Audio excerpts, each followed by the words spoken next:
All right. How's everybody doing? Hotep. Hey, this is Michael Imhotep, founder of the African History Network, host of the African History Network show. We're broadcasting live tonight. It is Wednesday, November 22nd, 2017. And we are live tonight. We have a very special guest tonight. We have Professor Kaba Kamene. You've seen him in the Hidden Colors documentaries. You've seen him in Out of Darkness.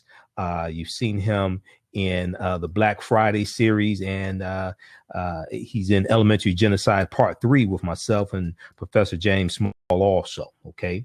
And I'm in the Black Friday series as well, okay?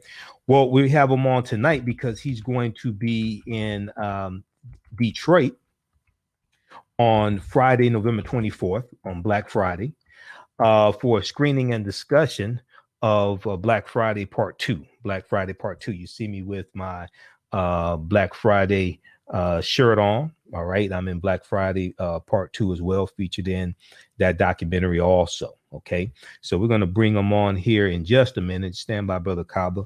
Trying to log in also to Blog Talk Radio. Want to bring him on here for a few minutes so we can talk about the upcoming event taking place this Friday. We're going to do a screening of Black Friday Part 2, and we'll also do a panel discussion.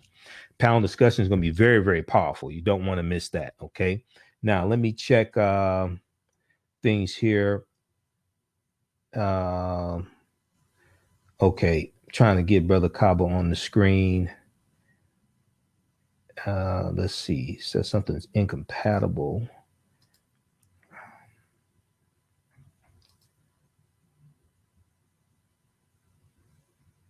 Okay. We'll get them on here in just a minute here. Okay, so we're broadcasting on Facebook Live, our Facebook fan page, The African History Network, The African History Network, and testing the audio, so that's good on Facebook Live as well. And let's see here. Trying to bring Brother Kaba on. All right. So Black Friday Part 2 builds on the Black Friday series, okay? And they deal with seven principles of seven practical principles for economic empowerment. And they tie economic empowerment to our global African history.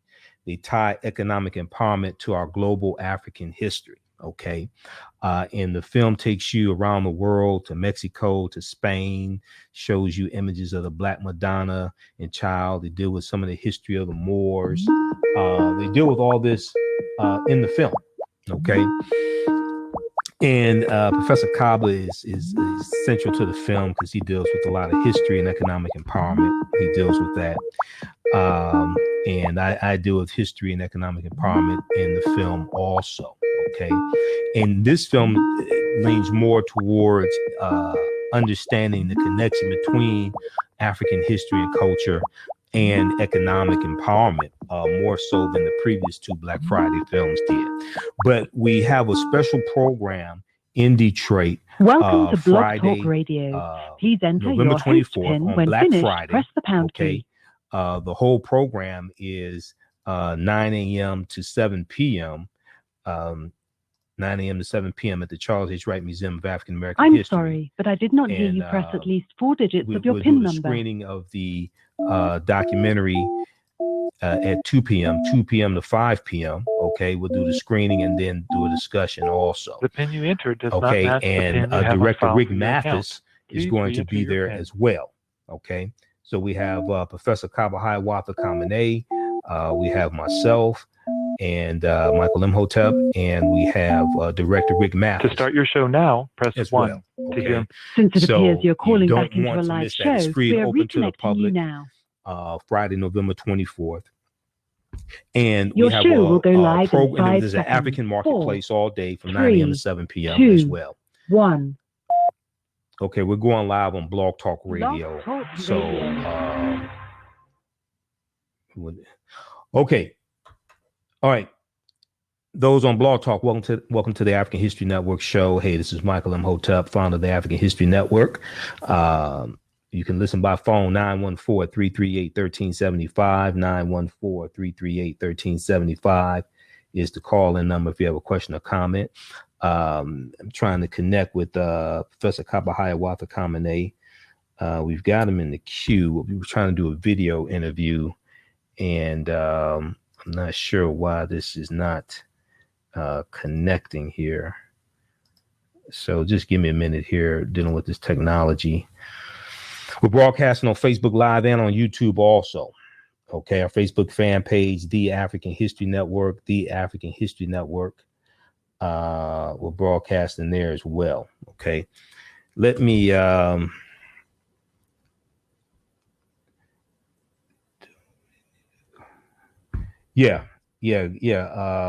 go on Chrome. Okay.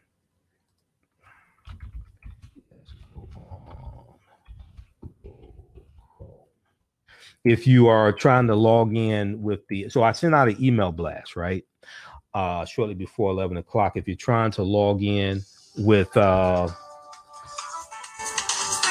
on just a second. Yeah, it's the same. It's the same link. Just go into your emails. Same link. Just copy and paste that into your browser in Google Chrome. It's the same link. Okay. Okay. Thanks. All right. Bye. All right. So we'll get them on in just a minute. If you're logging in, if you're going to watch us through Google Chrome, if you're going to watch us through Crowdcast, Google Chrome works better for Crowdcast. Okay. All right. So I've been very, very busy, as you all have seen on Facebook Live. You know, I was in Atlanta this past weekend for the second annual Black Power Awards weekend. Second annual Black Power Awards weekend. That was going on in Atlanta. Can you all hear me on Facebook? You should be able to hear me on Facebook. Okay, testing 1, 2, 3. Testing. Okay, so I can hear on Facebook. Somebody said sound. I can hear on Facebook. All right, so we're waiting on him to connect through Google Chrome. And I was at the second annual Black Power Awards weekend this past weekend in Atlanta. Okay, the November 17th through November 19th. Met a lot of my listeners. The award show was on Saturday. So, I mean, it was fantastic. You're seeing all these African Americans wearing African garb, or if they're not wearing African garb, they're dressed up. Okay, people said they can hear me. So it was a fantastic, fantastic event. You know, they had some technical difficulties, which was beyond their control. Didn't have anything to do with them, but they worked it out. Okay, they worked it out. And you saw some of the video clips. I did a Facebook Live broadcast. You saw some of those videos. You saw Brittany Yardy. You saw this other beautiful sister, Nora Hanna. Okay. So it was a fantastic event. Okay. So we got Brother Kaba. Next year, it's going to be bigger and better. Make sure you go to Atlanta for the Black Power Awards weekend. Okay. Next year, you'll hear more about it also. All right, so let's try to bring Brother Kaba on, invite on screen. Okay, let's see. Do we have him? Okay, stand by, Brother Kaba. Re-invite.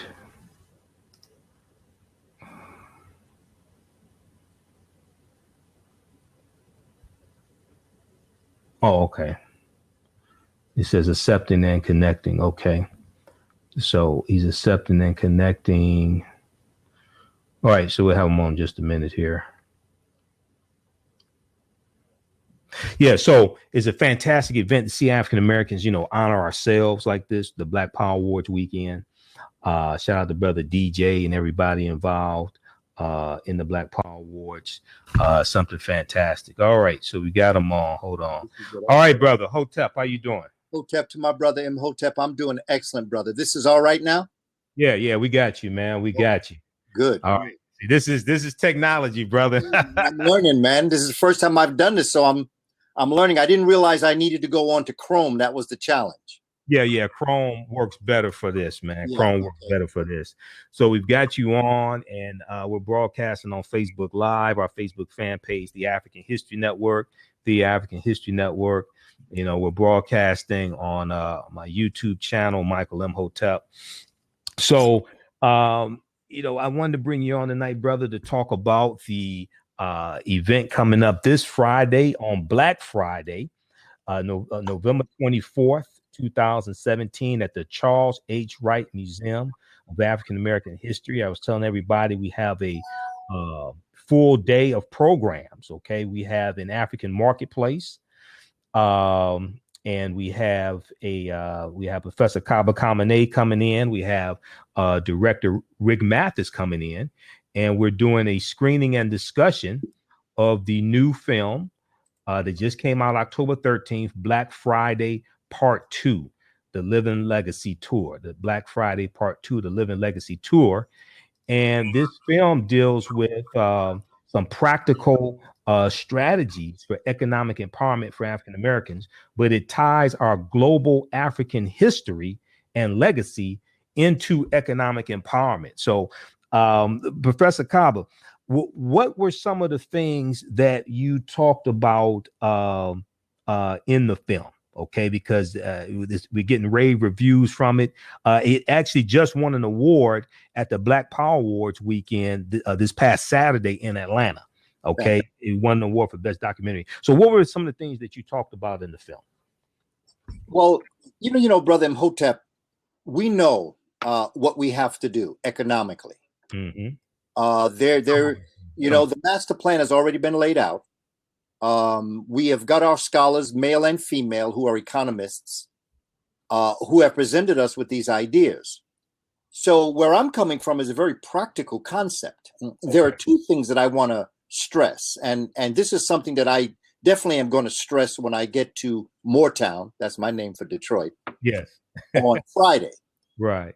Number one is to realize that what the challenge is with us is not that we don't know what we have to do, because we're doing it. We're doing it in two different areas. There's two phenomenally strong organizations in all of our neighborhoods. Okay. Very strong. The first one is the church. Mm-hmm. They are at a point where they have mega churches now. You know, in other words, like multinational corporations. Right. There are churches that are financially well. There are pastors who travel the world in private airplanes or jets. Mm-hmm. So we know what we have to do. What we have to come to, and the second organization that really fundamentally is very strong are the gangs. Mm-hmm.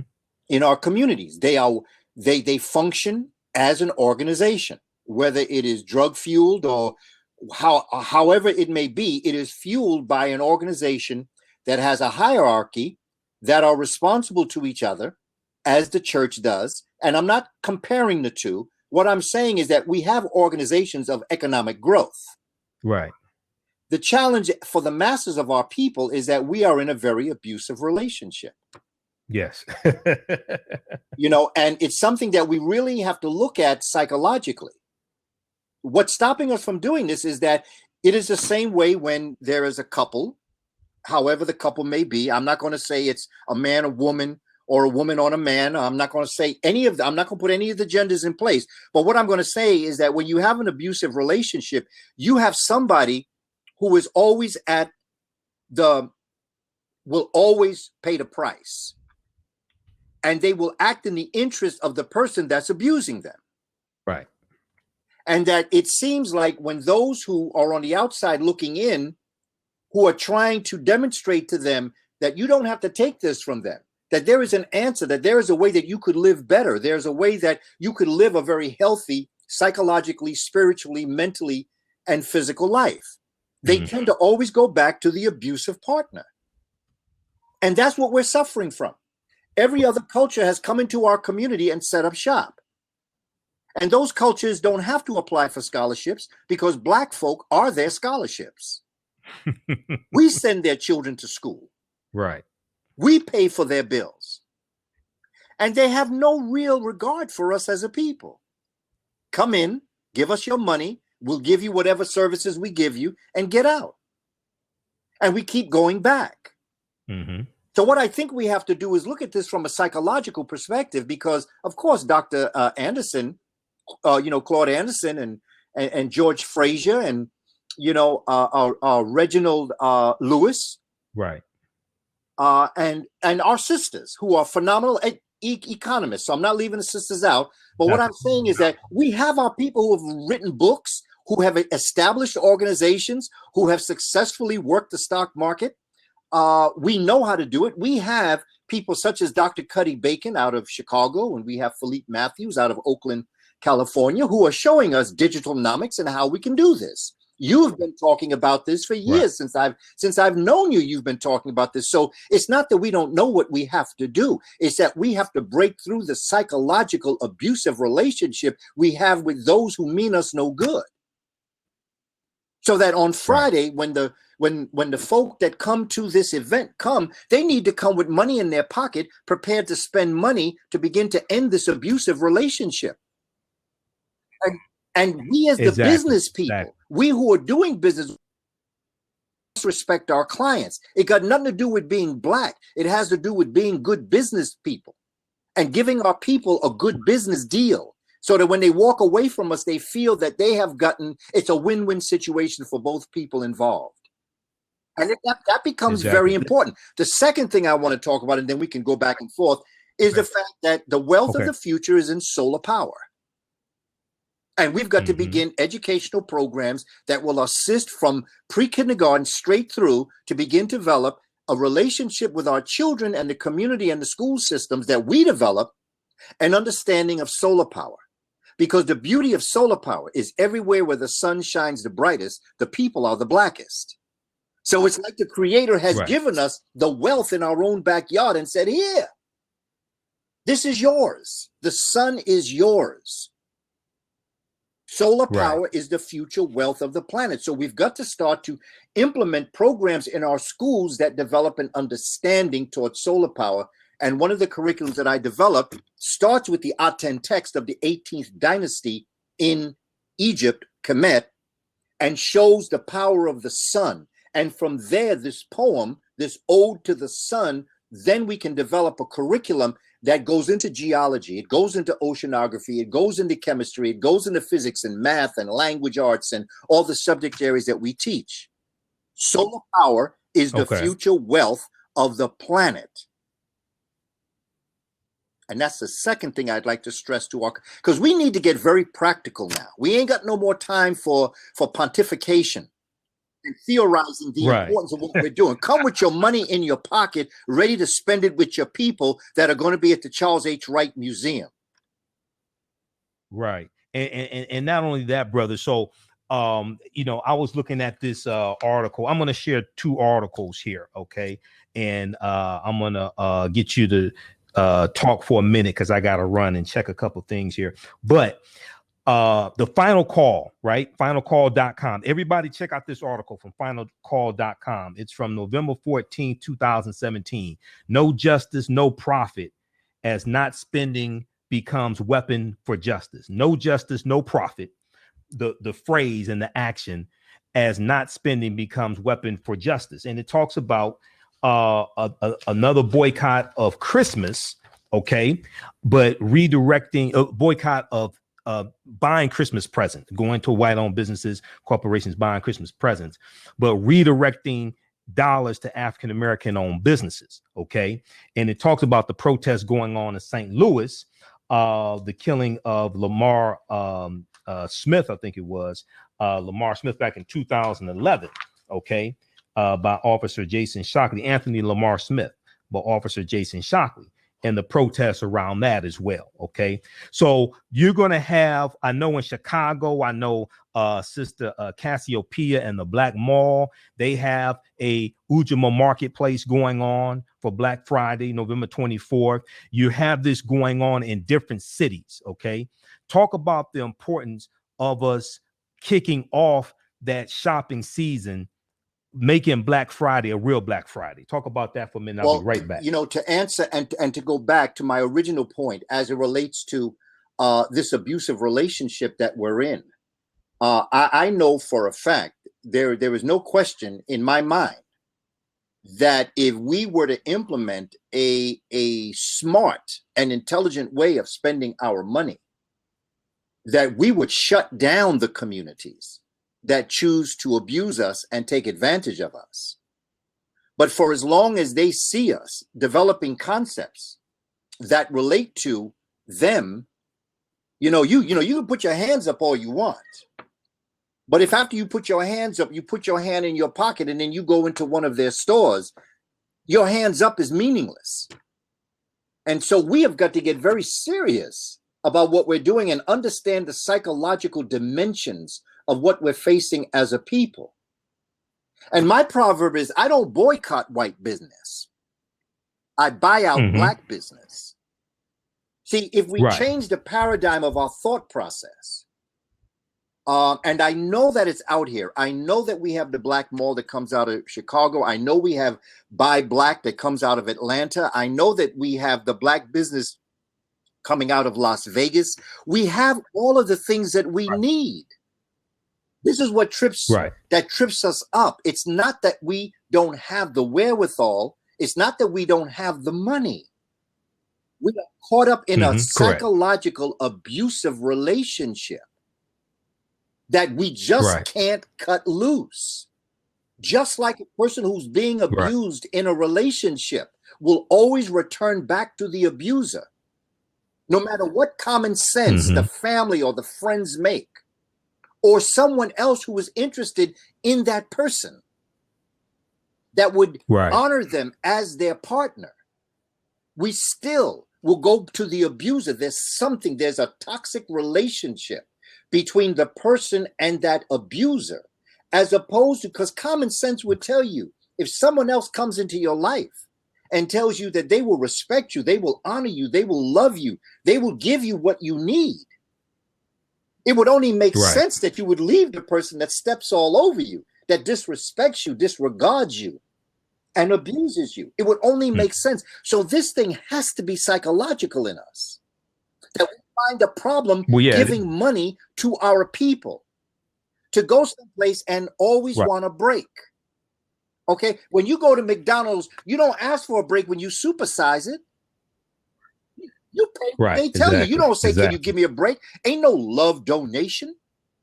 When you go someplace, when you go to a restaurant, they don't seat everybody and say, "Just go ahead, sit down, and just give us what you can afford." You ain't going to no restaurant doing that.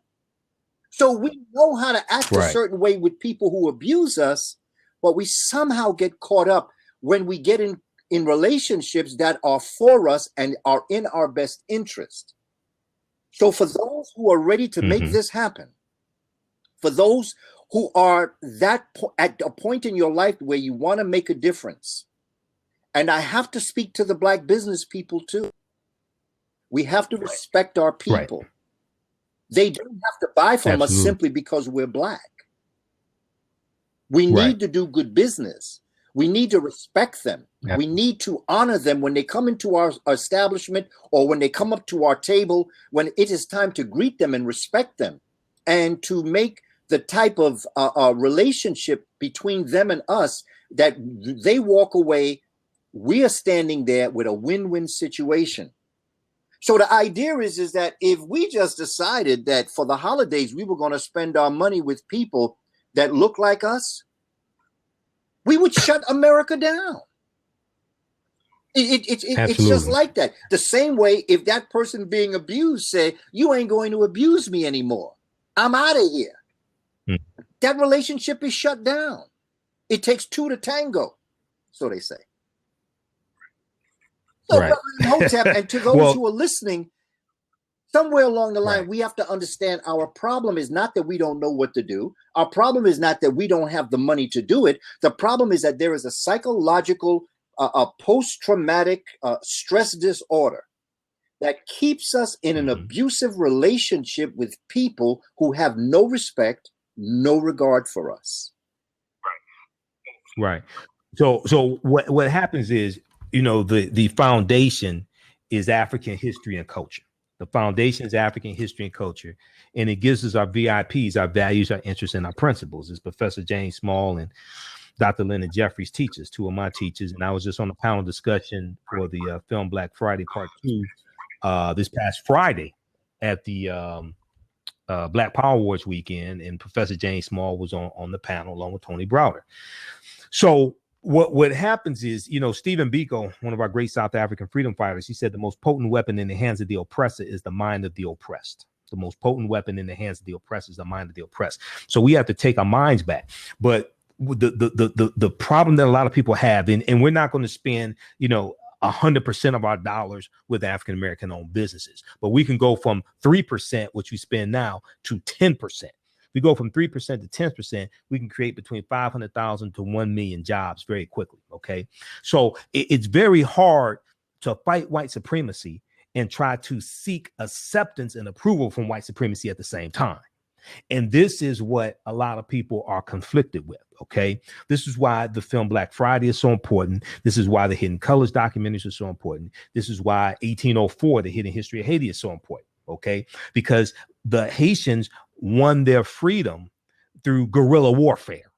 They inflicted guerrilla warfare upon the French and the Spanish and the British, who were their allies. We need to engage in economic guerrilla warfare. And this is a term I've coined, and I deal with this. I do a presentation called Redistributing the Pain. Redistributing the Pain, how African Americans historically fought back with economic boycotts and voting, fought back against white supremacy with economic boycotts and voting, things like this. So in this article, and I want everybody to check out this article here, this deals with exactly with what's going on right now, and they're talking about redirecting dollars to our own businesses with during the Black Friday season. This is a way to kick it off, but they talk about some of the reasons why, which is extremely important.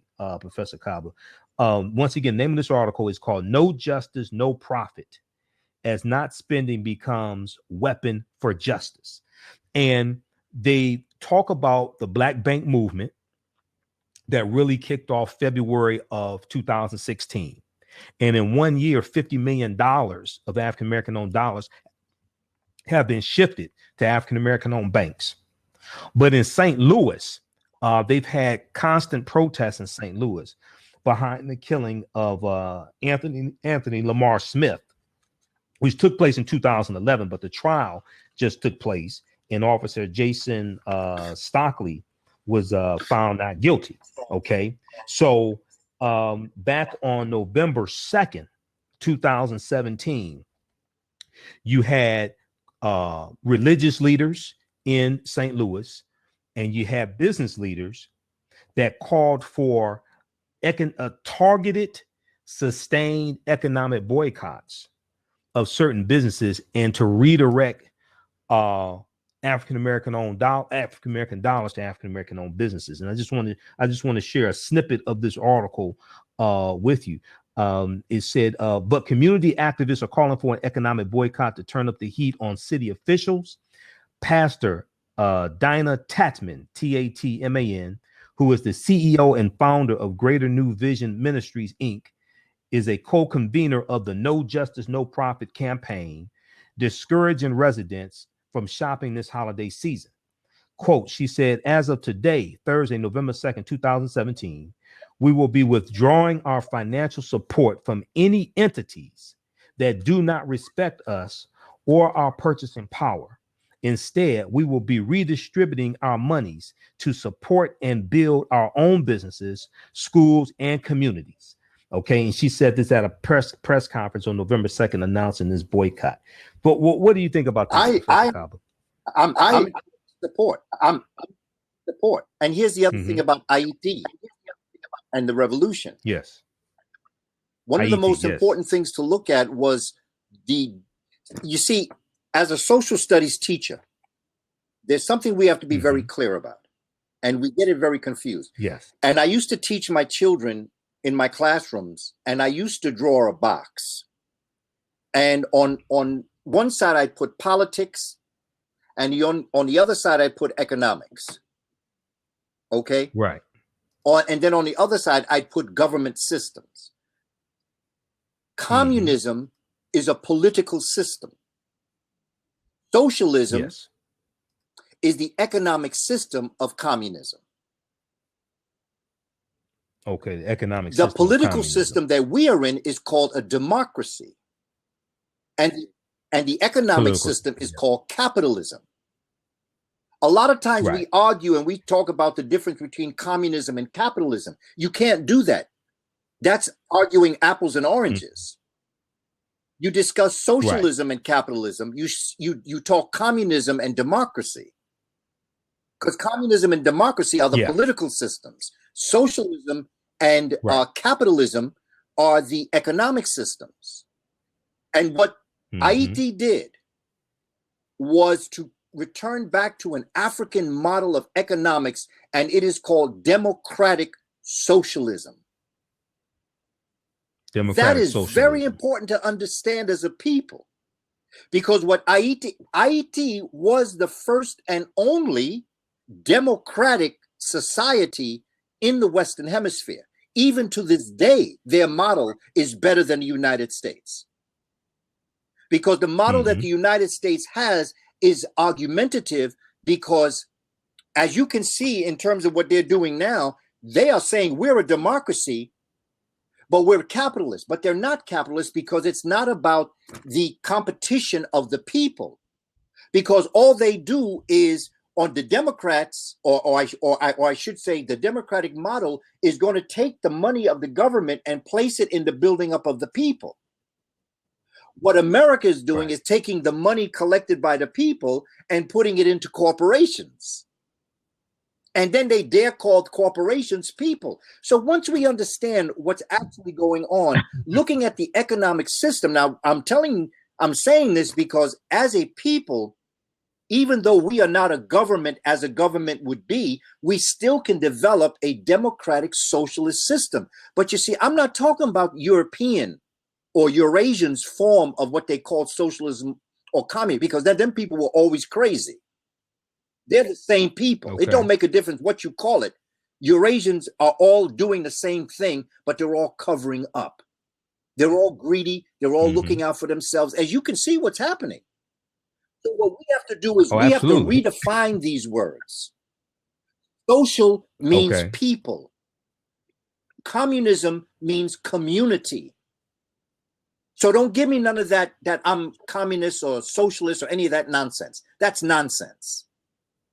And what they're doing is playing with words to confuse people to understand that what the government of Haiti did was that they would collect by percentage of individual wealth a certain amount of money, and they would pool it as a government resource.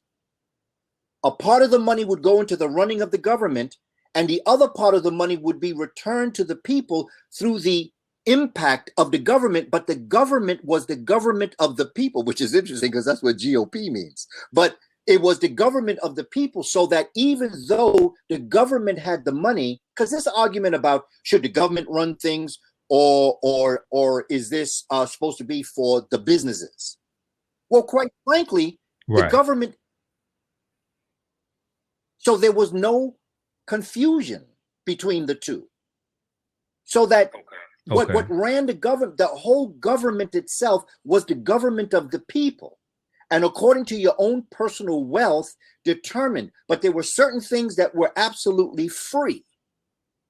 And this is why there's so much on healthcare, because all the Affordable Care Act did was to study the model of Cuba and apply it to America, where everybody has a right to get sick and everybody has a right to get care. This is all, these are all lies and untruths. But let's get back to the real deal. We have to start spending money amongst ourselves, unashamedly and unapologetically. We have to start to look at the fact that I'm not saying I'm going to boycott white business. And as you rightly said, there will always be businesses of European, Asian descent that we will do business with because they are selling products that we need that we're not in the business of. But where we see we're not, we should start to get into. But in the meantime, where we are, we should start to spend money with our own people. And if we don't, then Brother Imhotep, we deserve what we get. That's the bottom line to me. And see, Black Friday, the day after Thanksgiving, is a perfect time of the year to really kick that off, because people are programmed to spend money, to look for deals.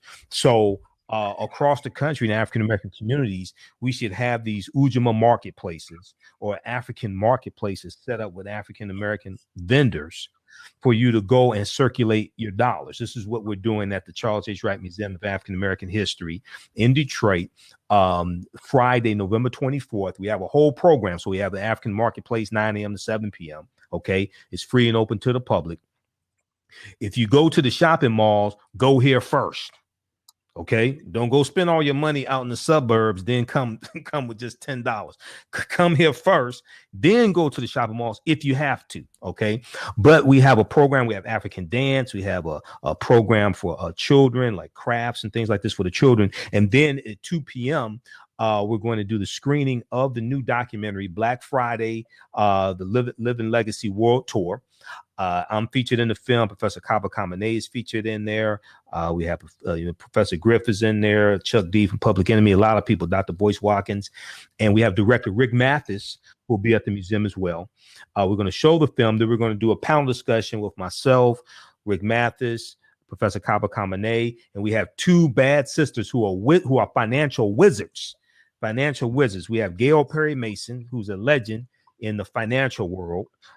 Gail Perry Mason, African-American woman, and she's also an author as well. I think she's a VP at Oppenheimer.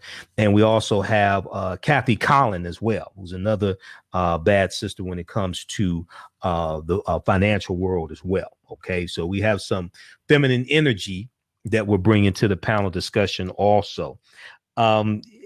I posted this article here on our Facebook fan page, The African History Network, from the Final Call, finalcall.com.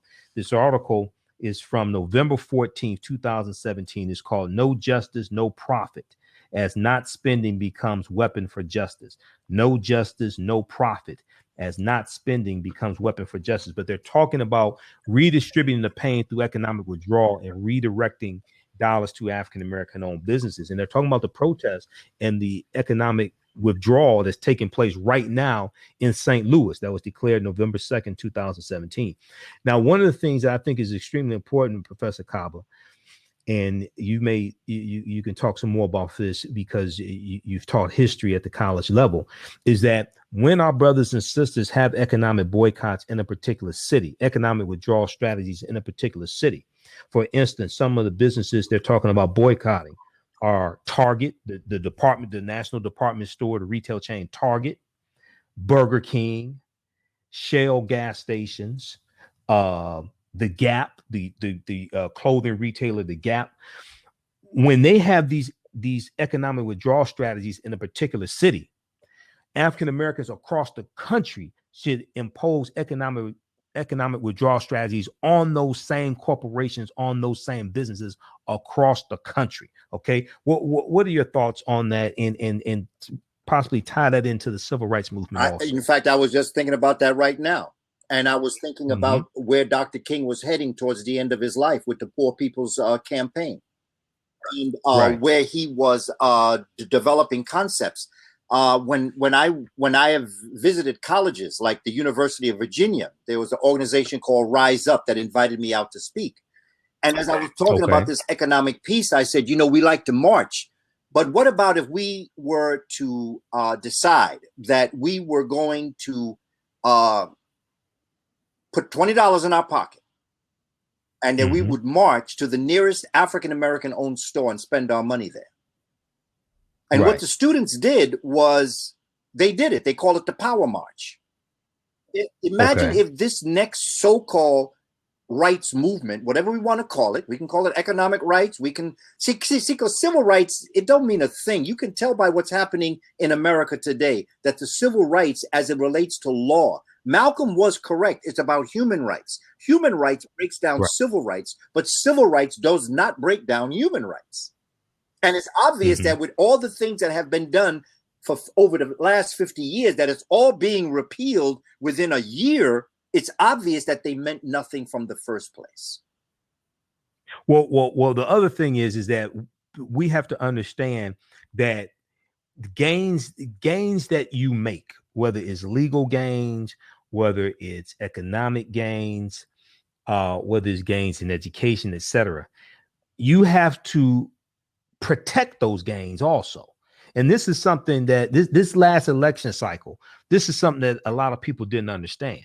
See, there were policies that were on the ballot from President Obama that were beneficial for us, but we didn't know it. And now those policies are being reversed. There have been over 100 policy reversals that Trump has instituted. This is the 307th day of the Trump regime. There have been over 100 policy reversals, and many of these policies were beneficial for us, but we didn't even know that they existed. For instance, most people don't know that the U.S. prison population is the lowest it's been in 20 years. It's not 2.3 million. It's down to 1.53 million as of December 2015. If you read the December 2016 Department of Justice report, but a lot of this had to do with policies coming from President Obama, coming from his Department of Justice, and policies at the state level. This is being reversed now. But when you don't have, when you have bad information, you make bad decisions. So there were these policies that were on the ballot in jeopardy of being reversed, like President Obama's curtailing of the use of privatized prisons and not renewing the contracts of 12 privatized prisons for federal prisoners. Okay, that's been reversed by Trump. All right, so this is what happens. I talk about how elections have consequences, and this is something that many of our people don't understand. Talk about that. With that in mind, Brother Imhotep, mm-hmm. When human rights, where we have to be on guard all the time for people not to take away our human rights. As a people, you have to understand you're dealing with a tyrannical system. Yes. It's tyranny, cosmic and human tyranny, to treat a human being this way, which goes back to my concept of the abusive relationship.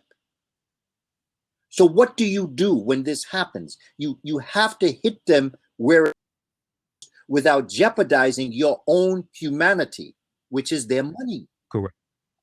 Absolutely. That is where you strike them. You don't, you don't have to put your hands up.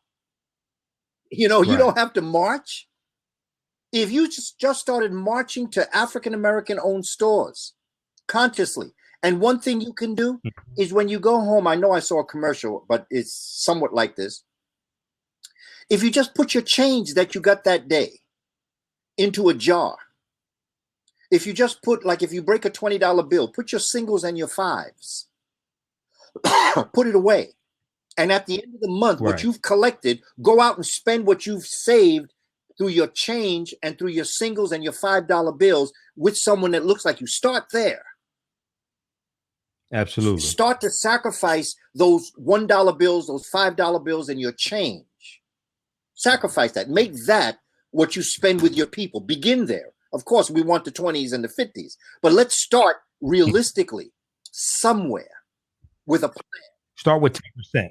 Start with 10. Make a list of of the businesses that you spend money with on a monthly basis, and shift 10% of that disposable income to African-American owned businesses. Okay, shift 10%. Now that can be done. That's real.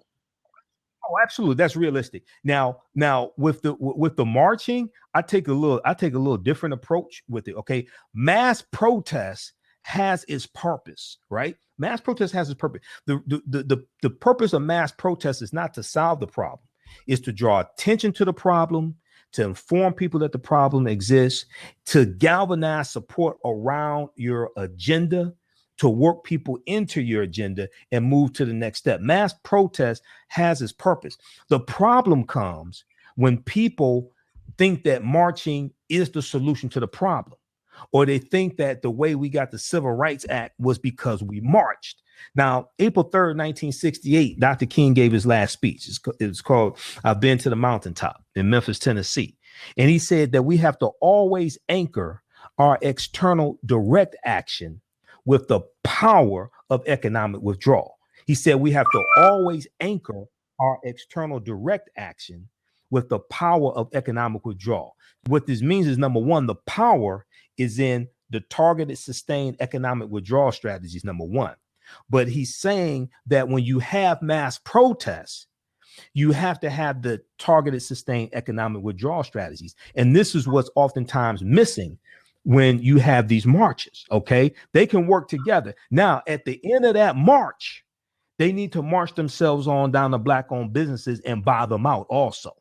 And this is something that I see that's missing with a lot of the marches. Okay, the marches can be used to galvanize support for African-American owned businesses and direct, because you have all this energy. You got 1,000 people together. Redirect that energy to African-American owned businesses and take your white friends with you too. Because if white people are out there protesting saying Black Lives Matter, their dollars matter to Black-owned businesses. Take your white friends with you also. Okay. What do you think about that, brother? I think that's what we have to do. March. If you want to march, it has to be economic, because all this other stuff is just show. Yeah. And it leads just to another end. It will allow you to feel some form of redemption for those moments, but it'll go away. And so I think that we have to have, just practical things that we do, such as taking a portion of your money, earmark it, and know exactly where you're going. In St. Louis in June, they did this. There was a sister that contacted me from St. Louis, and she explained to me that they were going to march 100 strong.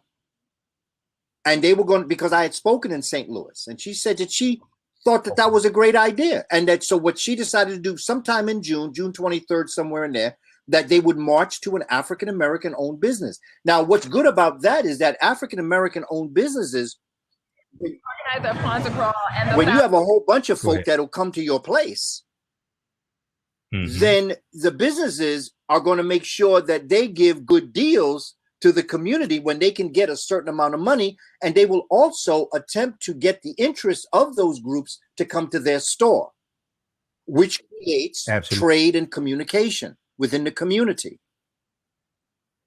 But on a larger scale, as we look down the road educationally, solar power is the wealth. A civilization is only as powerful as its source of energy. And as Michio Kaku, the Japanese scientist, tells us that he's a theoretical scientist in hyperspace.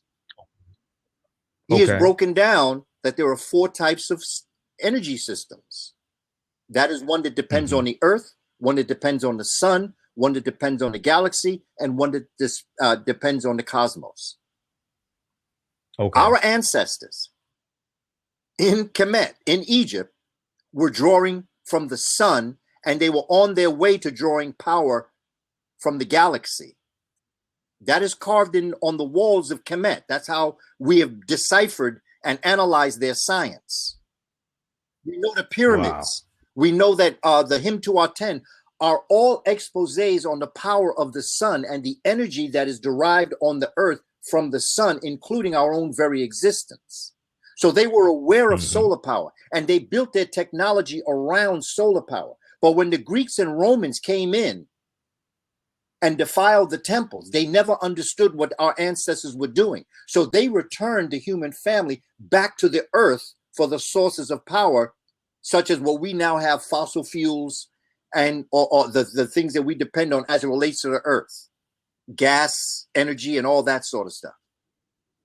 Now, what the future generation is going to do is they're going to learn concepts such as fusion, where you fuse the atoms, not fission, which separates the nucleus.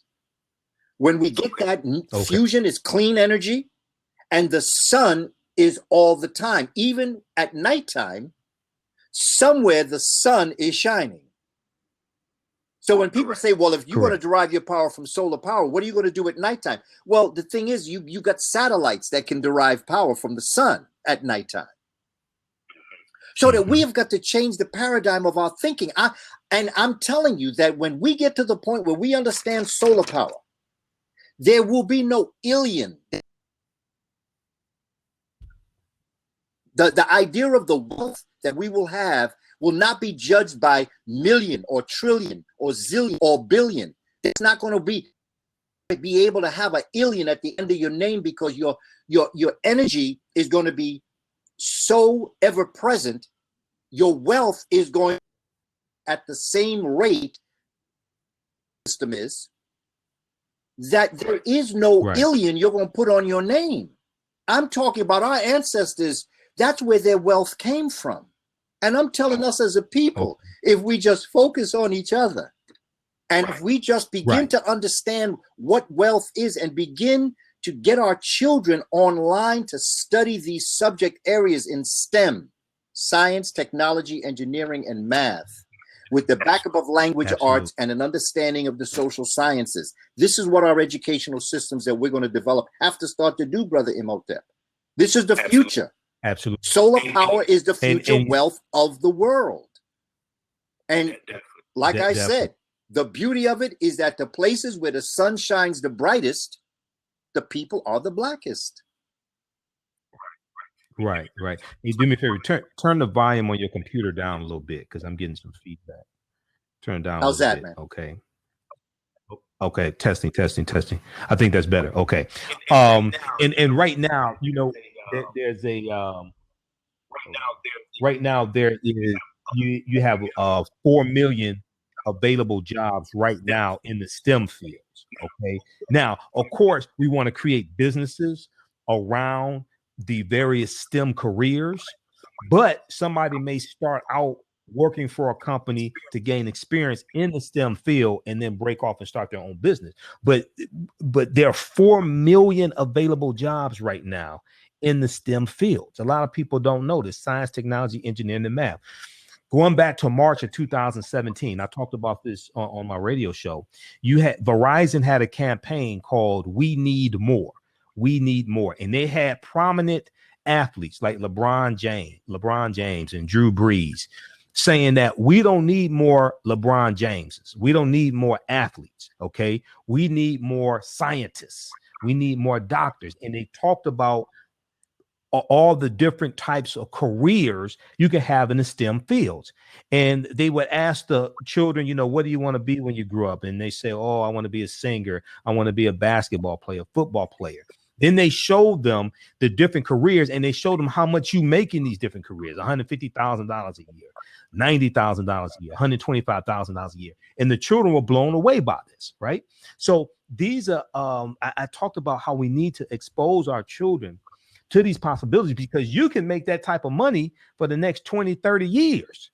Whereas the average career in the NBA is only 5 seasons. The average career in the NFL is about 3.7 seasons. Okay. So these are things that we can do. People need to Google "We Need More" and check out, I think the website is weneedmore.com, because they have information on how to get your children started in the STEM fields. They have information on the different types of careers, what type of jobs you can have in these careers, the earning potential, and the type of education you need for to go into these type of careers. But when children are exposed to all these different possibilities, 3D animators, and and now you have 3D printing that is becoming more and more popular. I mean, the sky's the limit. Okay. But that is the future that African Americans really need to tap into, STEM fields. And then you add the A-N, which is arts, which is STEAM. Okay. This really opens things up. Let me go back to this quickly here. We talked about the marching. We talked about the redirecting dollars to African American owned businesses. I posted this article on our Facebook fan page, the African History Network. It's from The Final Call. And we know back in 2015, Minister Louis Farrakhan called for an economic boycott of Christmas. And he said, we're not going to boycott Jesus, but we're going to boycott the Christmas shopping season. And once again, the name of this article is "No Justice, No Profit, as Not Spending Becomes Weapon for Justice."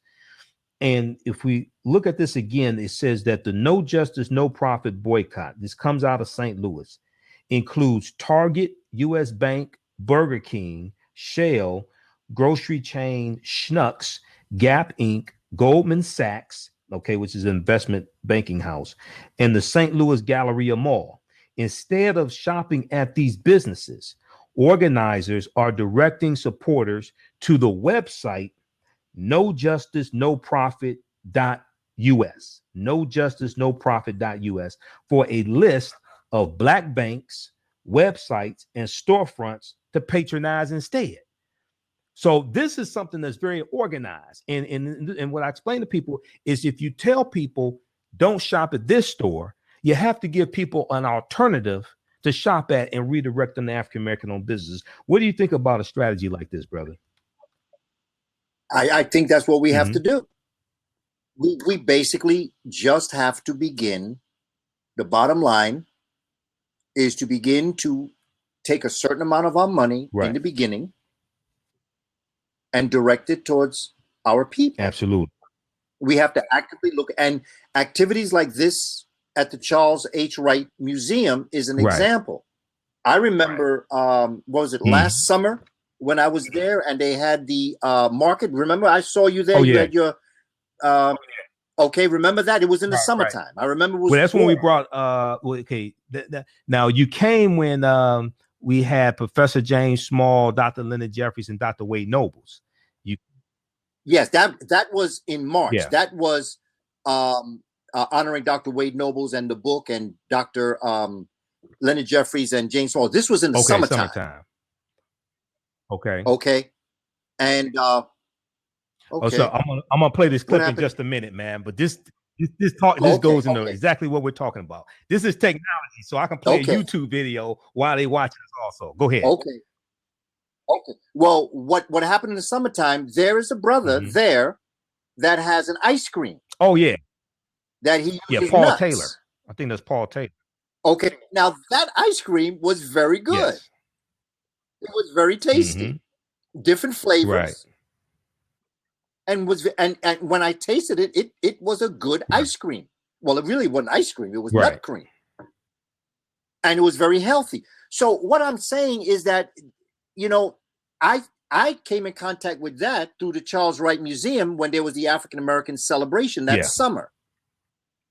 And so having events like this at the Charles Wright Museum, and I'm sure that these happen other places around this season. So if we looked at the season from Black Friday to Kwanzaa and developed our own celebrations of the ways in which we could do that, this is one of the feasible things to be done, because it's being done. And I'll be there on Friday, and this event will occur. And all of the people that have all of the different types of things to sell will be there. Absolutely. African American. And I've seen the same thing in Grand Rapids, Michigan. There's a lot of vendors in Grand Rapids when I visited Grand Rapids in June. Right. So what we're talking about is a real plan that is supported by concepts such as the one that you've cited through the final call with the Honorable Louis Farrakhan, describing how we can do it. Absolutely. But again, we have to understand that abusive relationship. Right. Because once we understand that, then we can take our own initiative to do what we have to do for our people. And that way, everything would work within our favor. Absolutely. Yeah, I want to play this clip here. This is 2 minutes and 5 seconds. This is Carrie Cadet. Carrie Cadet. This is from December 26, 2017. Okay. Carrie Cadet is a comedian in the Brooklyn area, but she organized for Kwanzaa. She organized what was called a Kwanzaa crawl, She took the concept of cash mobbing, okay, where a group of people go support a business.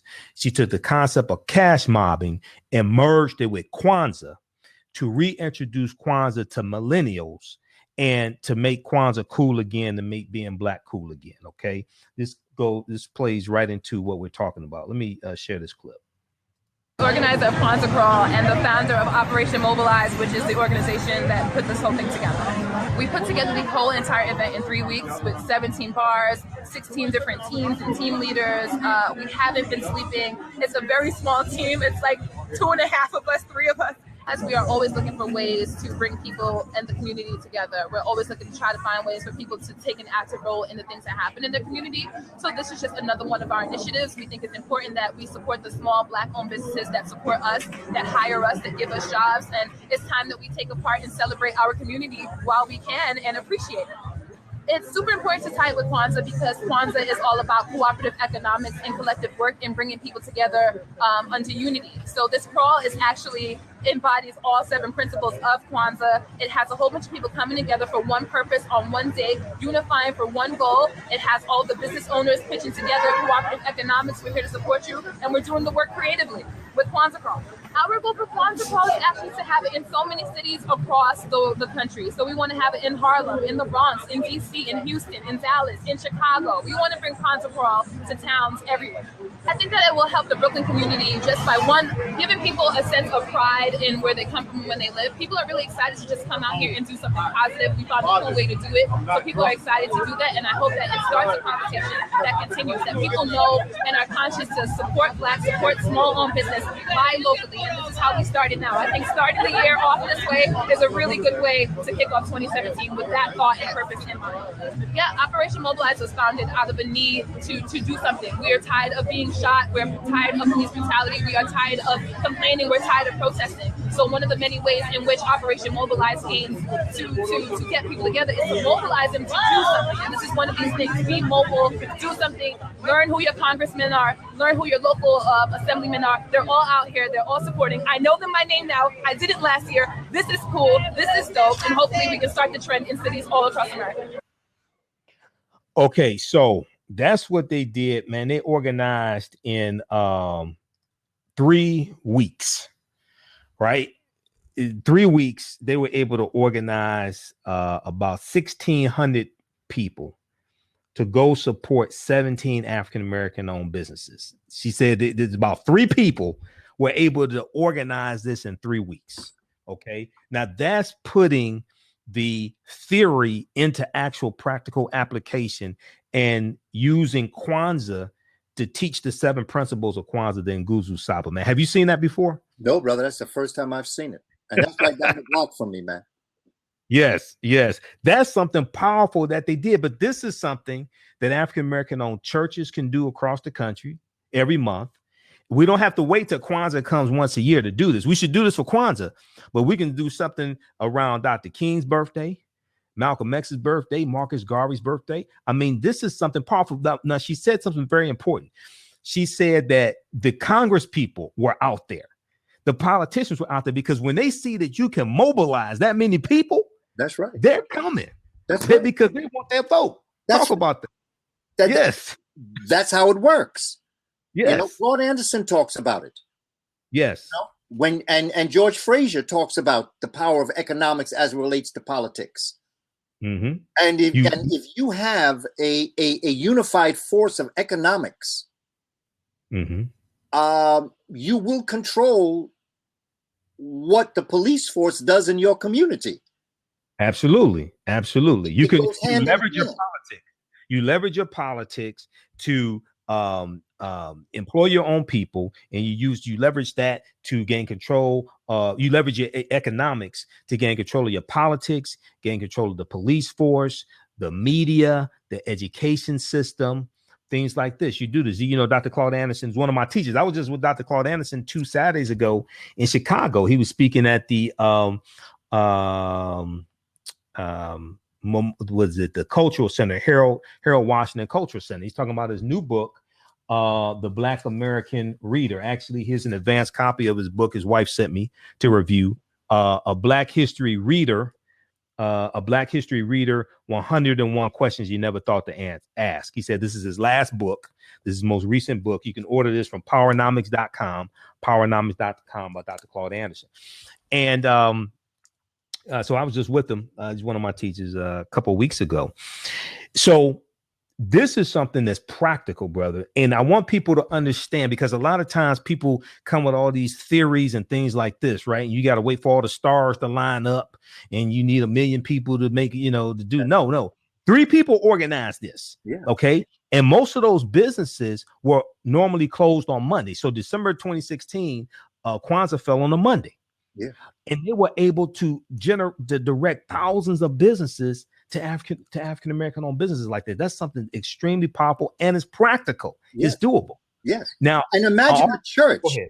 Imagine a church whose congregation goes or invites a business person to come in, whatever it may be that business has, invite them into a Sunday program, and the church, everybody in the church purchases whatever that individual has. Right. You know how many churches that we have? How many mosques? Yes. And that can begin a process. It's very straightforward. And so it's important that we understand. But you see, it's the abusive relationship, it's the toxic relationship that we have that keeps us going back to these stores to purchase things. No matter how they treat us, we still go back. That mistreat us. Yes. I have never seen a soul food restaurant in any Chinatown I've ever been in. And it's not that Chinese people may not like black people, it's that they would not go to their restaurant. Right. That's how they'd have to close down. Right, exactly. So that it's not that you have to dislike somebody. It's that you just have to love yourself and see the advantage when you own the stores in your neighborhoods. Right. And so that like we always say, when the dollar at the end of the day, Malcolm said it, leaves your community, then everything that revolves in that community, including the way in which the police interact with the inhabitants of that community, is going to reflect back. So that we have got to change this toxic relationship that we have and make people respect us. Absolutely. And oftentimes you teach people how to treat you. Yeah. This is the other thing that we have to understand. You teach people how to treat you. So if we are disrespecting our women, calling our women out of their names, and this is why we have to redirect the pain to redistribute the pain to companies that put out negative hip hop, because negative hip hop is designed to destroy the minds and the potential of African American youth. Okay, this is the purpose of it. This is what they're doing. Okay, and the other thing is that they know that if they can destroy the minds of African American youth, this reduces the competition for scarce wealth, power, and resources, and this reduces the ability of our children to compete with their children for scarce wealth, power, and resources. Okay, because I grew up listening to conscious hip hop. I grew up listening to Public Enemy, and Professor Griff and Arrested Development, things like this. And that type of music, man, made us want to go to college. That we had the TV show A Different World. That type of music taught us to have a global political perspective, to look at what was going on in South Africa with apartheid and things like this, right? And it elevated our conscious level. Okay, well, much of the negative hip hop that our children are being exposed to is promoting promiscuity, promoting sex with multiple people, promoting alcohol usage, drugs, violence, things like this. So Reverend Al Sharpton had an idea a few years ago of getting city employees in certain states. He wanted to start with New York, to withdraw pension fund dollars from entertainment companies that put out negative hip hop.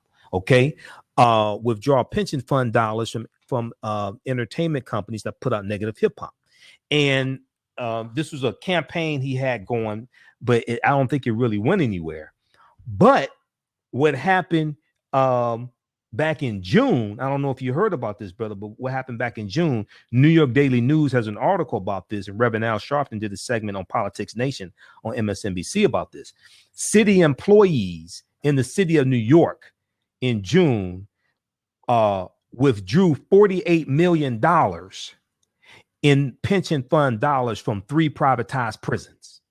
Okay, Core Civic, Geo Group, and G4S, because they did not want to support privatized prisons. They redistributed the pain. This is not theory. This is what actually happened. People need to check out this article from New York Daily News. NYC, New York City, NYC pension fund to back out of investments in private prisons. And this is what they actually did. They redistributed the pain. Okay.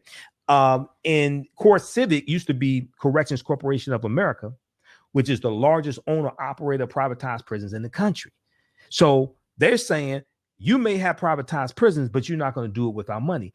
And what a lot of people don't know is a lot of people are invested in privatized prisons and gun manufacturers and don't know it because it's through their pension fund dollars and 401k dollars. Okay. Did you hear about this case here? Yes. Yes. And a lot of the city pensions were involved in it. Go ahead. Say that again. A lot of the city pensions were involved in it. Absolutely. You know, and this goes back to the days of South Africa. Exactly. And what was going on back then. If you want to hit them, you hit them with the money. Absolutely. Redistribute the pain. That's it. That's what will change the structure of things. Right. And we've got to become sophisticated and knowledgeable about these various things that can be done. Just the way it looks for Black people to do business with Black people would change the landscape of America. Just the visual of it. Right. Absolutely. Redistribute the pain. Once again, those are watching on Facebook and on YouTube, I'm going to post a link here on the thread of the broadcast. That article, once again, is from New York Daily News. And there were other entities that had articles about this one. But this one here is from New York Daily News. And it's called NYC Pension Fund to Back Out of Investments in Private Prisons. But they actually did it. And the teachers in California did something like this back in 2012. Okay. They found out that a portion of their $155 billion pension fund was invested in gun manufacturers, Smith & Wesson, Rutgers, and one other one. And the third gun manufacturer, they were the manufacturers of the Bushmaster AR-15 assault rifle that was used in the Sandy Hook shooting. Okay. Well, they divested millions of dollars from these 3 gun manufacturers. All right. This is another example. So this is something that African Americans can do all across the country. Look and see where your pension fund dollars are invested. Look and see where your 401k dollars are invested. This is not theory. These are actual cases that actually happen. These, you see, and there's more. There are multiple strategies, Brother Kaba, to redistribute the pain. Doesn't mean just standing in front of a business with a picket sign. Okay, there are multiple strategies to redistribute the pain. Go ahead and comment on that, and we're going to wrap up here in a couple minutes. Well, that becomes the important thing, my brother. We've laid this out. Yes. You know, and the common sense approach to what it is that we have to do is to, again, understand what it is. What is it that stops us from doing this? What is it that stops us from being willing to do this? You know, and I guess at a certain point in time and in history, like Colin Kaepernick, you decide you're going to take a knee. Right. As Muhammad Ali in the visual behind you. I grew up, that was my generation. When Muhammad Ali was willing to give up the 3 most important years of his physical life. Absolutely. To make a point. And everybody was on his case, like they're talking about Colin Kaepernick, but Muhammad Ali became one of the most famous human beings on the planet. Exactly. Because of his strength and his desire to make a difference. Absolutely. And it goes to show the power of the Nation of Islam and people such as Malcolm X and the Honorable Elijah Muhammad in his life that gave him direction because he had the power. And Colin Kaepernick has also done the same thing. And each and every one of us, if we honor Colin Kaepernick and Muhammad Ali, each and every one of us has to be as courageous and be willing to give up something. Colin Kaepernick gave up his job. He gave up his money to make a statement. So what are they asking us to do? What is it that we have to do as individuals? And we're not being asked to do much except to support our own people. And in so doing, Colin Kaepernick would not be in this position because we would have all rallied around him with the power economically to make a difference. And so we've got to start looking at our minds and how our minds are functioning, because it's out here. The information is here. The ability to do it is here. The money is in our pocket to do it. But what is stopping us from actually doing it? It has to be psychological, and it has to be an abusive relationship. Right. Well, we have to take our minds back once again. You know, we have to take our minds back. You know, what you do for yourself, what you do to yourself, and what you allow other people to do to you and get away with is based upon what you think about yourself. What you think about yourself is based upon what you have been taught about yourself. What you've been taught about yourself is based upon everything you've read, heard, and seen about yourself. So we have to have that strong foundation. We have to have a synthesis between African history and culture, economic empowerment, and political empowerment. They work together. This is something that Dr. Leonard Jeffries talks about. They work together. It's not an either or. That's right. Okay. That's right. A lot of us want to learn metal netter and become super metaphysical, spiritual, and things like this. And then they're broke as hell. Yeah. That doesn't even make sense to me. You studying for 20, 30 years to be broke as hell? That don't make sense to me. I'm sorry. I mean, so they all work together, and we have to understand there's nothing wrong with creating wealth. There's nothing sinful. It's how you do it. If you robbing and stealing from people, that's one thing. It's nothing. We many of us have to get out of the mentality thinking that it's something sinful, that we have to be poor to be spiritual or to be closer to the creator. No, that's something taught to us by Europeans to keep us from competing for scarce wealth pound resources. So I posted the link in Crowdcast. You have the link to your website, and you talk about your free e-course and study guide. Talk about that for a minute, because I want everybody to download this. Yeah, my next book is titled Spirituality Before Religions, where I'm analyzing ancient Kemetic texts, African writings.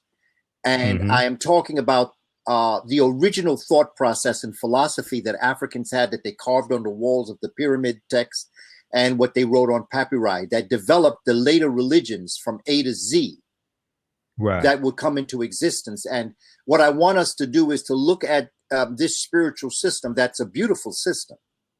I don't have a new religion, so I'm not trying to get anybody to leave their religion to become anything other than what they are. What I am saying is that whatever religion you happen to belong to, understand that at the base of that religion is an African thought system. You know, spirituality is your way of life. Religion is the way you express your spirituality, and your ritual and your ceremony is how you perform your way of life. You know, science is the study of nature, and nature is the essence of the creator. And so the book that I'm developing it's been taking me a very long time to do it because of the nature of the specificity that I'm trying to get to understand it and to be careful as I develop it. And one of the chapters in this book is talking about, we're looking at Egyptian history all wrong. From my perspective, I don't think we should even deal with Egyptian history. I think all of that is Cushitic history. And why we call it Egyptian is because Eurasians came into Africa and observed and stole what we had, and then they started the Old Kingdom. What I'm saying is the Old Kingdom is only a manifestation of what came out of the Sudan or Nubia, out of Congo. I'm saying that it's a Cushitic system. And Kush was the region. Kush was a region. Yes, Kush was a region. It was a people, and it was a way of life that went from northern Kenya to the southern part of Egypt, or Kemet. And that the concept of Egypt is a Eurasian term that we've adopted through Egyptology. I'm saying it's not about an Egyptian dynasty system. I am saying that it's a Cushitic dynasty system. Right. And so that we've got to, again, it changes the paradigm of the way in which we're looking at ourselves. But one of the chapters in this book talks about this Cushitic kingdom and how we have to change around, because when we can change around who were the actual people that developed what we call Egyptian civilization, then we'll understand that all the writings that came out of Kemet came from African people. And at that point, we can then interpret Christianity. See, I don't have any problem with the Bible. I don't have a problem with the Quran or the Torah. I have a problem with its interpretation. Right. And we're interpreting it from a Eurasian perspective as opposed to an African perspective, which would allow us to understand the fact that all religions, as Dr. Ben taught us, come from Egypt on the walls and on the papyri. So this study guide gives you the books that I've used. It opens up a way of looking at spirituality, because we use that word too much without defining it. But what's the science behind it? I don't have faith. I don't have a belief system. I know God, because each and every one of us is God having a human experience. Right. I watched God brush his teeth this morning. I watched God wash his face and prepare himself for the day, just as women are also gods that are walking the earth. So we have got to change the paradigm. So my study guide basically deals with an overview of the book and helps us understand exactly where I'm going with this book, so that when the book comes out, it'll be easy reading for the community.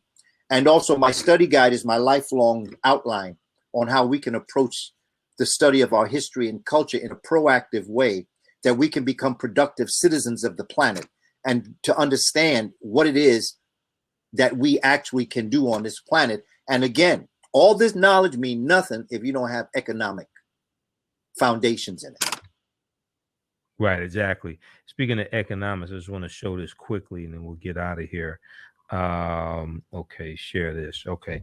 So in a lot of my presentations, most people know my degrees in business administration with a major in marketing. I've taught entrepreneurship for about 8 or 9 years. I've done business consulting for 7 years.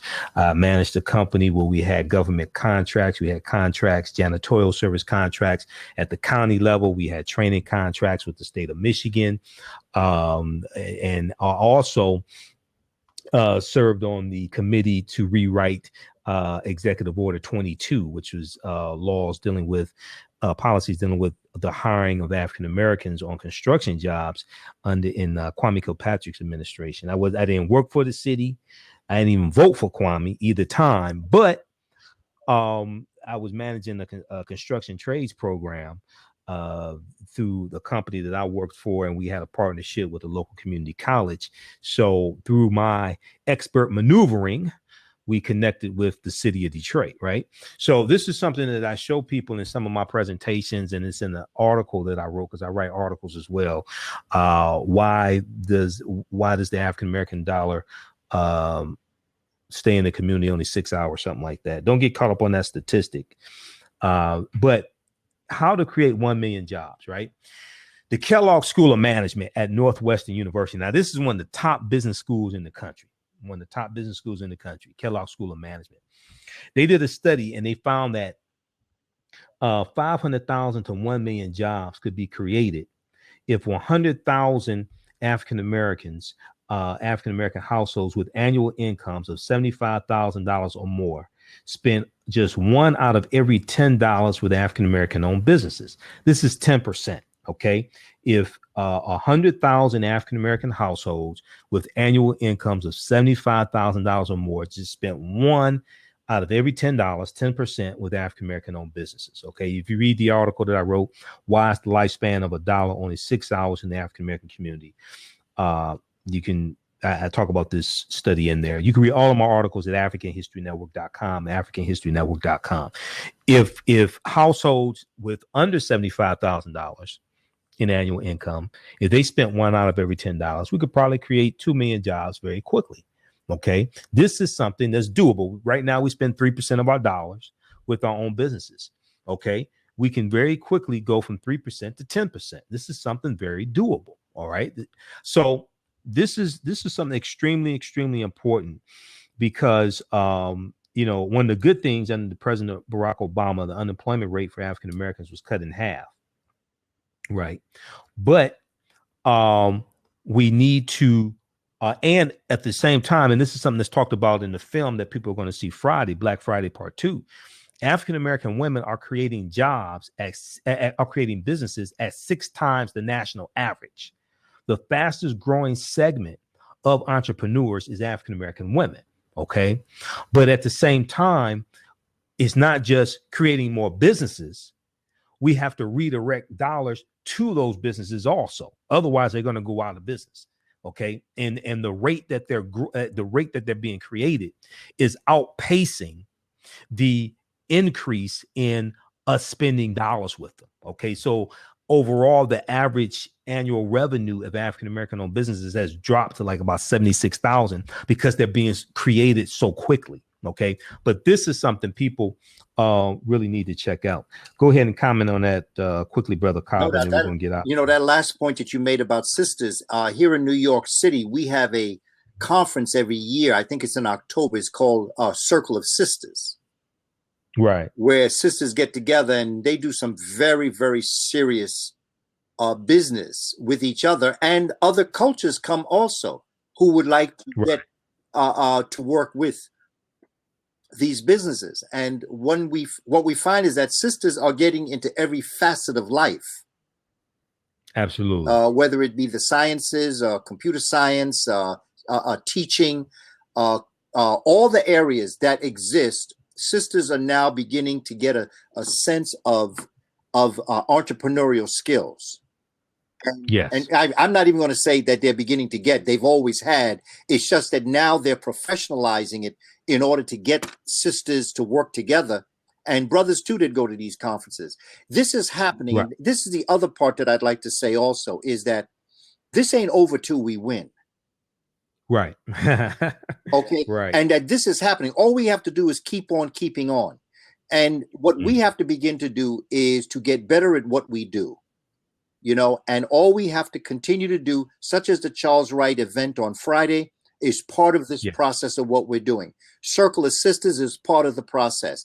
Essence conference that they have is part of the process. And even the little things that are happening around the country that peoples of African descent are doing is helping do what we have to do. So I would like to leave on a positive note. Absolutely. Because while we're facing a lot of different things, at the same time, we are making it happen for ourselves. And I just look forward to those who are within the Detroit community, or if they come in wherever they may come from. I just look forward to having a deep conversation. And Brother Michael, I look forward to our panel discussion with all of the different people that will be there. And I know we're going to have a great time. It's time that we start doing this, and it's time that what's happening at the Charles Wright Museum flood the world, not just the country, but the world, so that we can start to develop and understand what it is that we have to do. And I just look forward to Friday, my brother. Absolutely. Once again, his website is kabakamene.com, KABAKAMENE, kabakamene.com. You can download his study guide there. You can order his DVD lectures. And I think you have them on digital download also. Yes, I have them rental for 99 cents. I have them where you can stream them for $2. Because, you know, like what you're showing right here, man, technology is something else. Absolutely. You know, and I always promise the community that when things got better for me, I would make it better for them.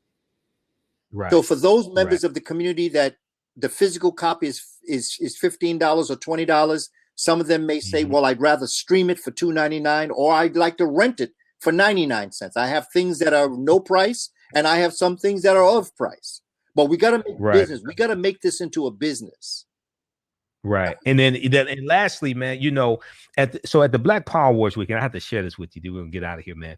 You talked about earlier about us trying to always get a bargain or think that we should get something free from African American owned businesses. So they had they were live streaming the award ceremony, right? And it cost $29.99 to live stream the award ceremony. So you had people who were saying, "Oh, $29.99 is too much to pay to stream it. It should be free." Blah blah blah. And I said on some Facebook, broadcast. King Simon was there. He broadcasted. Some other people were broadcasting. I said, "Look, you don't call Comcast and tell them that the cable service should be free. You go ahead and pay the cable service. You don't tell Sprint that their cell phone service should be free. You pay the bill each month." Okay. And if you don't pay it, they're going to cut it off. Now, it was an African-American owned business that was providing the actual live streaming service. All right. It was Black on Purpose TV. Okay. Brother Michael with Black on Purpose TV. He has African-American employees. They can't provide the service for free. Okay. It costs money to provide the service. He has employees that have to be paid because they have families to take care of. Okay. So, we also have to have a shift in our priorities. Okay. And I always say, why do Negroes buy what they want and beg for what they need? Why do Negroes buy what they want and beg for what they need? But that really got to me, because here's an award show. You have an African-American owned business providing the service. And we can, on the one hand, say we should support our own businesses because they employ our own people, but then want everything free from the businesses. Where you think the money's coming from for them to pay their employees so their employees can take care of their families? Because the people who say that, when they go to work, they expect to get paid. They don't go to work for free. When they go to white people, they don't go to work for free. They expect to get paid. Okay. So it makes no sense. It makes no sense whatsoever, man. So that's something that we need to break free of. If you're going to ask somebody for something for free, go to white businesses and ask them for free, because they got more resources than our businesses use. Go get your reparations from them. It goes back to the way our mind functions. Right. And this is part of this toxic relationship that we have. And it's something that has been inbred in our minds in the epigenetic system of our thought process. Mm-hmm. And so we have got to move through a process where we demonstrate our professionalism, that we're offering a service, that service is to be paid. When folk wanted to see the Mayweather fight, they paid $99. Is that crazy? That don't make sense. But to see a wife, and they did. This is what they did. And so what we have to understand is that everybody not going to be on board in the beginning. If you want it free, then go to where you can get it free, but you don't get it free here. At the same time, those of us who are providing a service must have a professional attitude that brings it to the point where we represent ourselves well. So it's a two-way street. This is what business is: trade and communication. Right. And so we've just got to move forward with this, keep on doing what we're doing, love our people unconditionally. But like they say, this ain't personal. This is business. This is business. And a lot of us, they're free things we offer. We have almost 800 audio podcasts of our radio shows that are free. Oh, yes. We're audio podcasts, and this one is where we're broadcasting on Blog Talk Radio, on YouTube, on Facebook Live. I have articles that I write that are free. But we don't do this for the money, but it sure as hell takes money to do this. People don't understand. Yeah. And it's good business, so that if you're doing good business in one area, then you can get the capital that allows you to do things for free.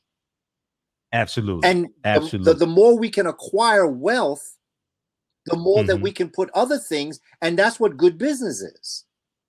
Right. Exactly. And this is just what we got to understand. We taught the world trade and commerce. Why are we tripping down? It has to be psychological. Exactly. And this is what made, ancient Kemet, Ghana, Mali, this is what made them so powerful. The resources, the trade. Yes. It wasn't because they could read Metal Netter. People forget the economic portion of these nations. Absolutely. And when you stop and think about it, Brother Mansa Musa, he broke the World Bank. He was so rich. Yeah. In fact, he gave away so much. There is no word for the amount of wealth that he had. There's no alien next to his name. Right. Okay, it doesn't exist for what he had and what he brought across the northern part of Africa into Egypt. He changed the entire way the world was looking. Right. We can do that again. And we're going to, because this ain't over till we win. Absolutely. Well, look, we have the ad running on our Facebook fan page for 1804, the hidden history of Haiti. Professor Kaba Kamene is in the documentary. Dr. Leonard Jeffries, Dr. Wade Nobles, a lot of people in this film. Dr. Gerald Horn, who a lot of people are just finding out about. That's a brilliant historian. Yes. Dr. Gerald Horn. I met him a few months ago here at the Charles H. Wright Museum of African American History. So you can order this from our website, AfricanHistoryNetwork.com. For each copy you purchase, you get one of my presentations free with it as well. 1804, AfricanHistoryNetwork.com, AfricanHistoryNetwork.com. Once again, Friday, November 24th. The program is 9 a.m. to 7 p.m. at the Charles H. Wright Museum of African American History, 315 East Warren Avenue. Go to AfricanHistoryNetwork.com. We have the information there, our website, AfricanHistoryNetwork.com. And also, we'll do the screening and discussion of Black Friday Part 2, featuring Professor Kaba Kamene and myself and Director Rick Mathis. That's from 2 p.m. to 5 p.m. at the museum. We have an African marketplace as well. Okay. They're also all day. And this is free and open to the public also. Okay. So, Brother Kaba, I want to thank you for taking time out of your busy schedule. But this was great, man. We reached thousands of people with this broadcast. People can go back and watch this. And how can people email you if they want to bring you in to do a presentation for their group or organization, or to do a professional development workshop? How can they bring you in? And then also tell people about December 9th in Detroit also, because you're coming back to Detroit December 9th Exactly. as well. Exactly. A True Oracle Church. True Oracle God Ministries, on State Fair in Detroit. Yeah, we're going to do a two-day activity, Friday and Saturday. I believe it's the 9th and the 8th and the 9th. It's a Friday and Saturday.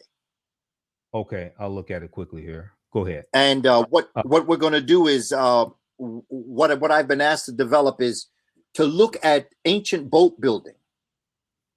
Ancient boat building. Boat building and the movement of Africans across the globe. Mm-hmm. And what we're doing with that is that we're going to show exactly how Africans could have been on the waters. It's my dates as I see it is December 8th, Friday, December 9th, which is Saturday. Yep. And then we're going to go into the presence of Africans in ancient America. And we're going to use the work of Dr. David Imhotep, going back in time. And we're going to focus on the particular Olmeca civilization that would have come through the Kushite Empire somewhere in the 700s BC. And we're going to touch also on the West African presence in America, dealing with the Malinke and the Songhai Empire, and tie all that with the Moors, because you can't separate these Africans. They're all interrelated with each other.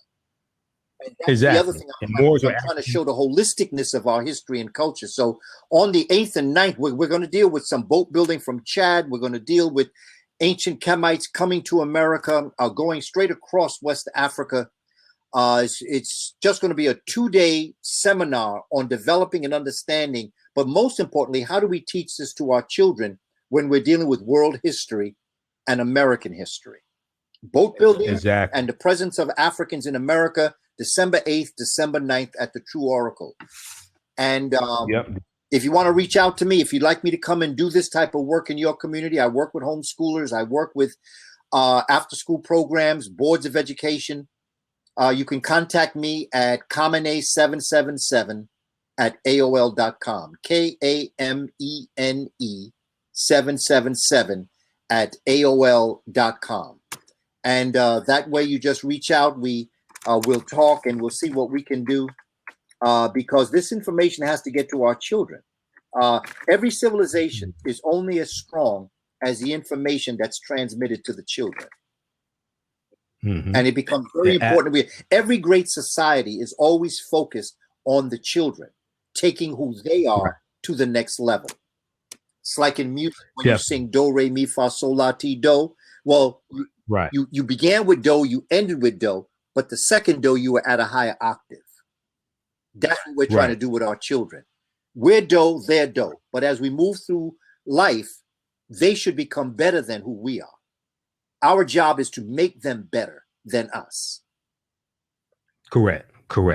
To elevate the next generation should do better than the previous generation. And that's just the way the society functions. That's what built the pyramids. That's what built civilizations. And when we stopped doing that is when we regressed. That started with the Greeks and the Romans. We had a reprieve now about 710 when North Africans went into Spain and tried to teach them again. Right. And they had that Renaissance. But by 1492, they couldn't handle it. And they just reverted back. And so January now we have the bookmarks. We have the bookmarks of Western civilization. The first time they fell was called the fall of the Roman Empire. This time 476 the Roman Empire. It started in 1492. And it ended with Donald Trump. And I don't care what happens in this civilization, family. They could go out and never be seen again. But are we as a people ready to develop an economic system, an educational system? Can we govern ourselves? Do we have the right relationships with our brothers and sisters? Do we have the proper legal system in place? Because you see, when tyranny is law, revolution is order. I'm talking about an intellectual revolution. That's why Scott Heron said that the revolution wouldn't be televised.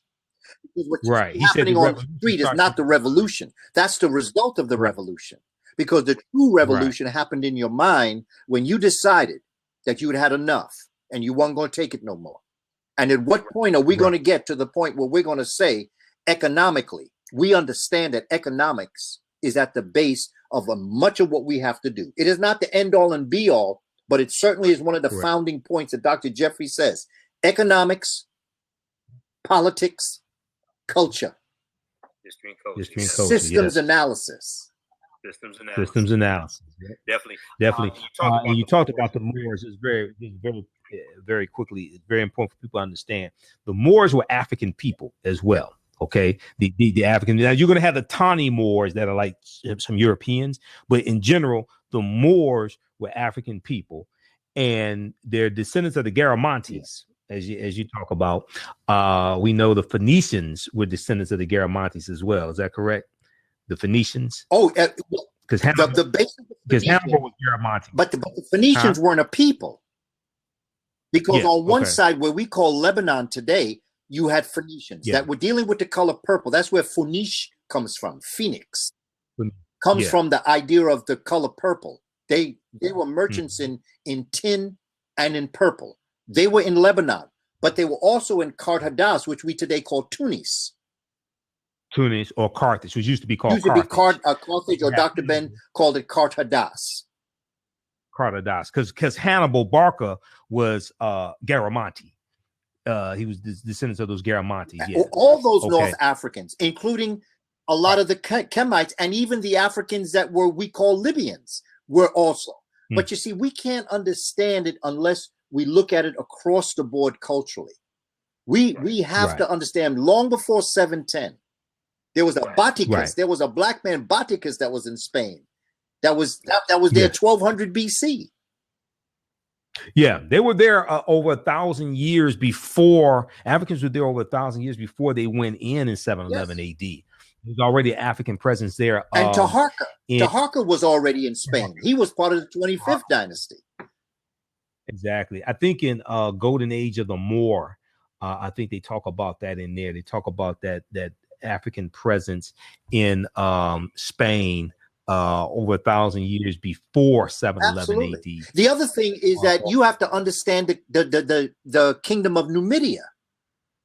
That was a great nation in Morocco at the same time that Carthage was at its height. But to understand Carthage and Numidia, you have to understand that in the Mediterranean basin, that was a Cushitic kingdom. All in the Mediterranean basin, in the countries we call Greece. Long before the Eurasians came down and came into Rome, you had the Africans who were called the Etruscans. This is history. This is us. But when someone tells a perfect lie, the truth is unbelievable. Exactly. And Kush, we're dealing with a region that Ta-Nehesi or Ta-Seti, what today we call Sudan. And then Kush, that would include Abyssinia or what we call Ethiopia as well. Okay, so that's a region. Kush was a region as opposed to a country. Okay, is that from northern Kenya to the southern portion of Kemet, which we might call Abu Simbel? Yeah, this was the African kingdom, and over time, these Africans moved north into what we today call Giza or Cairo, if you want to call it that. right. Then they eventually moved up there when land was able, where their irrigation and technology was able to dump up land in the swamp area just south of the Delta. Right. And so once we understand that Africans were in this entire area, right. But I'm doing research on West Africa. I just finished my 4th class on West Africa here in New York. Right. And there was the Japanese satellite is seeing the Tamanrasset River that's under the Sahara Desert. The river, that there's the arid humid phase and the arid humid arid phase. And there came a point in time when the arid phase, about 5,000 BC, took over the humid phase. The evidence of it is the sand that we find in the eastern part of Africa can be found in a place called Cape Timorous off the coast of southern Mauritania. A few weeks ago, a hurricane lost its way and went over into Europe, and it went over London, and London reported that the heavens, the clouds turned brown. When they examined what was in the clouds as it came down to the earth, it was the sand dunes from the Sahara. Wow. That was about a month ago. Okay. If you check out, London, the hurricane that came over London and Ireland, that the sky was brown. And the reason why the sky was brown is because it was sand that had been picked up in the hurricane. And instead of coming to America, it turned around and went to Europe. Okay. Now, that same thing that happened there is what made the wetland of the Tamanrasset River become what we today call the Sahara. The Japanese satellites looked down on the earth, and under the Sahara, they found the riverbeds. Right, because the Sahara used to be a river. It used to be water there. It was called the Tamanrasset River. Tamanrasset River, yes. Now, the other thing about that is that the Nile in the ancient world, what we don't see is that the Hapi River or the Nile River was connected to all of the major rivers through tributaries or lakes or whatever, so that there was a connection between the Hapi and the Congo. There was a connection between the Hapi, the Congo, and the Senegalese River, and the Niger River, and the Tamanrasset River. So Africans in the ancient world, just like you don't see the Tamanrasset River in North Africa, you don't see the rivers that connected to each other. So when Africans moved across Africa, they were traveling by the waters. They were all connected. Right. Right. Even the Limpopo River down in southern Africa, they were connected. And this is why you're going to see civilizations that are going to form around bodies of water, form around a river. Yes. And we see this with the Nile River. We see this with the Nile River and Nile Valley civilization. They had the water for the irrigation. They had the water to feed the animals, things like this. So you're going to see these civilizations. You're going to see them move up the Nile River. And you're going to see civilizations form around bodies of water. Okay, so that's extremely important. And the other piece is that here's what I want to end on. Okay. I don't use the term white supremacy anymore. Yeah, I heard that. I use the term white fragility. Explain that. Because the word white and supreme should never be mentioned in the same sentence. Okay. Again, going back to psychology, what we're looking at is a people who are very insecure and suffer from an inferiority complex. Right. And in order for them to feel better about themselves, they have to put everyone else down. Correct. Yep. And that is why the present number 45 that we have in the office is so important, because he's a living example of that psychology. Right. Exactly. And the more guns you have, the more afraid you are, the more fragile you are. Correct. The more violent you become, the more insecure you are. Right. So that what we have to do is change the entire dynamics of the way in which we're thinking of these words and how we use these words. Mm-hmm. Because we have to move forward in the mind. I've come to realize the epigenetics of the mind has really done a job on all of us, myself included. I still have those thoughts. Let's just quickly, because everybody doesn't know what epigenetics is. Epigenetics is a body of research, a body of study that deals with how trauma is passed on to future generations.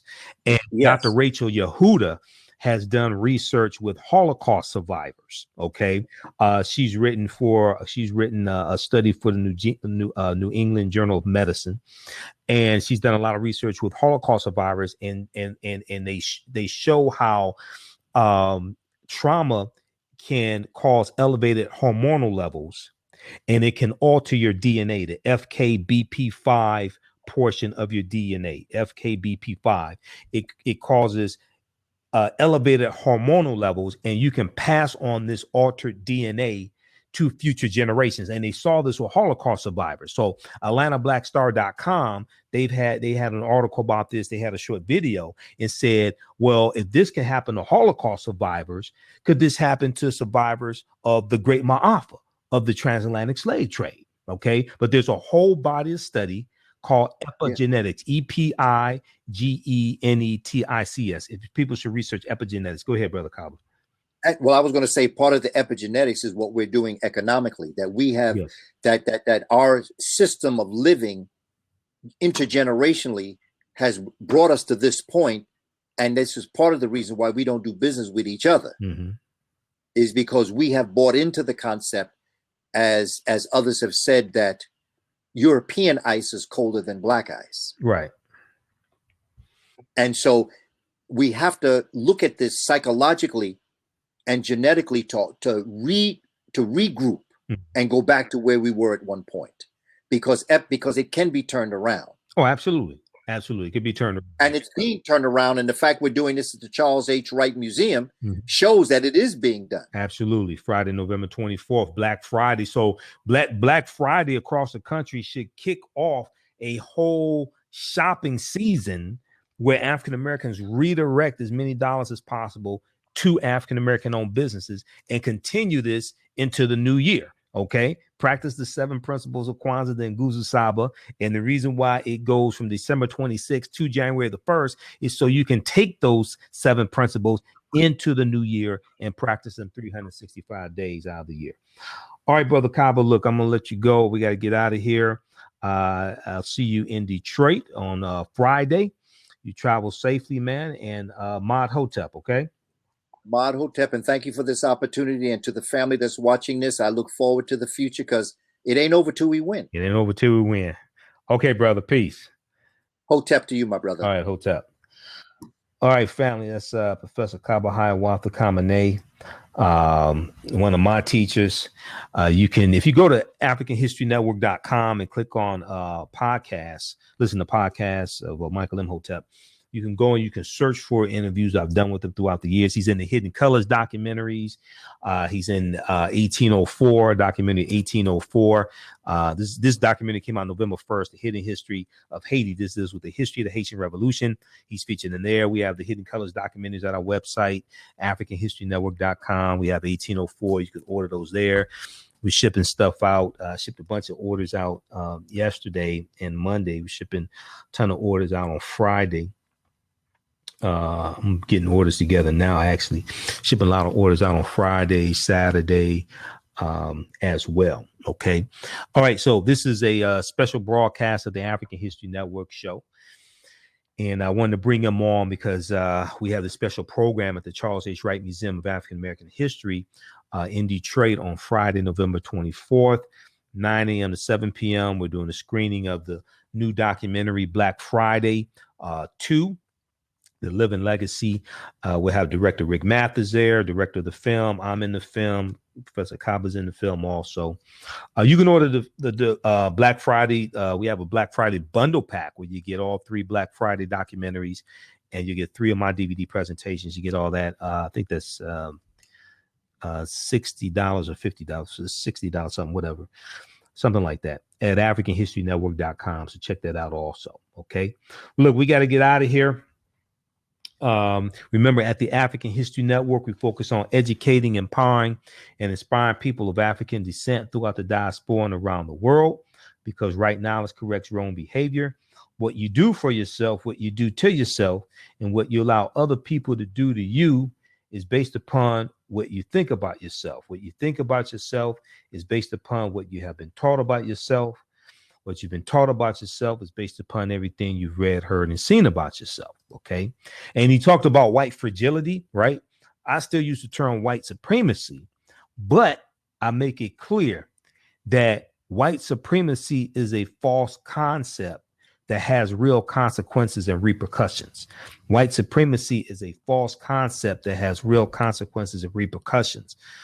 And, and I've studied Dr. Francis Cress Welsing. I've interviewed her 3 times. You can go listen to those podcasts at AfricanHistoryNetwork.com. When I talk about white supremacy, it does not mean that I think Europeans are superior. I talk about white supremacy because many Europeans think that they are superior and act accordingly.